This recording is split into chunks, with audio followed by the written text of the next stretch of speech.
was really good in the second half. But what on offense really opened up, because it felt like in the first quarter things were a little bit tight. Yeah, I think we started off slow. But we found a rhythm. We had guys that were starting to play pretty well.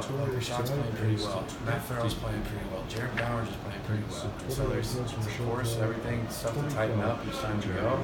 But we have to be happy with kind of the rhythm they found within the offensive system of like getting themselves good shots. And those guys are good shooters. And it's our job to try to get them good looks and make them committed to running disciplined offense to the point where they do get good looks.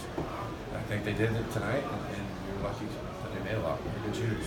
We talked about earlier that Darius Johnson-Odom is one of the key players on the. In fact, he's the league scorer of the team. You really shut him down in that first half. What do you think he did in the second half?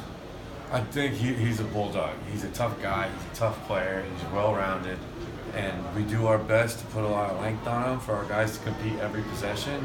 And I think we did an admirable job.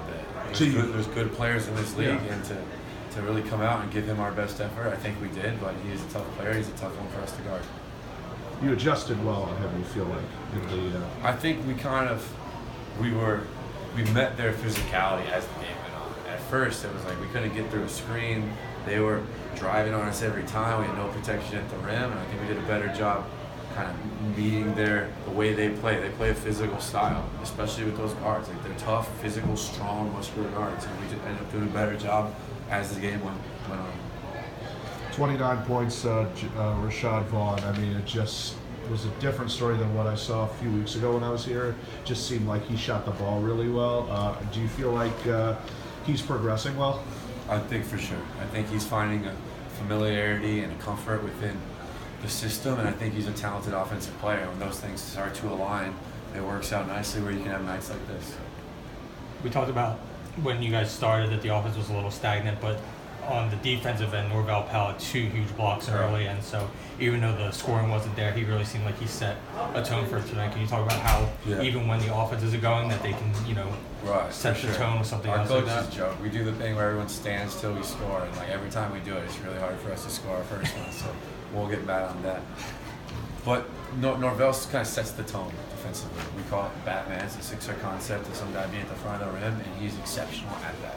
And so our challenge for Norvell is not what he does when he gets there. It's just making sure he can consistently be there, both on the court, ready to perform, and in a headspace where he can make plays. And when he does, I think he is elite. And I don't think that's kind of hyperbole. I think that even at the NBA level, he's an elite rim protector and an elite shot blocker. And when you get him at the rim, you see how high he jumps and how well he goes vertical. And that's an important skill that he's really good at. And I think you're right on. There were a couple big plays, or a couple plays in the second half too, where you look and you say, wow, like he can really. He's an elite skill when it comes to that. You guys started the game down 7-0, and then you put Matt Farrell in, and it seemed like everything got much easier. How did he change the offense? I think Matt's really good in pick and roll, and we try to take advantage of that. By getting him downhill, he's making decisions. Do I score? Do I hit the roll man? Do I throw back to 3? And when Rashad and Jared shoot well, and when Norvell and Justin are going to the rim, we hope that we're hard to guard in that respect. So it's on him as the quarterback, same thing with Keenan, to make those decisions. Now, you've won 4 out of your last 6 games. You're now headed into Monday against a tough Erie team. What do you feel like you need to do to get this going? Erie, we played Erie before, and R.J. Hunter had 50 points. Like, I don't know what the real number is, but he had a ton. And now he's on a 2-way with Boston, but the same sort of idea is that they play really fast, they shoot a lot of threes, and that John Gillen's one of the fastest guards in the league. We have to do a good job of containing them, playing at our pace, and not letting it become just an up and down game where we're jacking a 3 and they're running back getting a layup. We jack a 3 and they get a layup.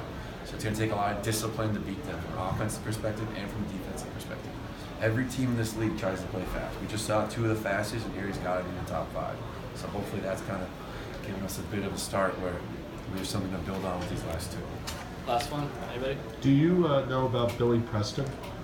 I don't even know if he plays on that team, unless he's... He was a 2-way with Canton. Okay, I thought I remembered hearing he was on here. No, I don't. We played him before when he was with Canton, I guess. Because I was looking at their roster, that's why I was asking. And he's a big, long shooter who's kind of bounced around some places before, but they have a lot of athletes and a lot of guys that can score. Jalen Adams is their 2-way point guard, who has been tough all year long. Good. Thanks. Thank you, Coach. Again, Thank you. At the Bluecoats facility with head coach Connor Johnson. Certainly all smiles tonight after a 134 to 111 win.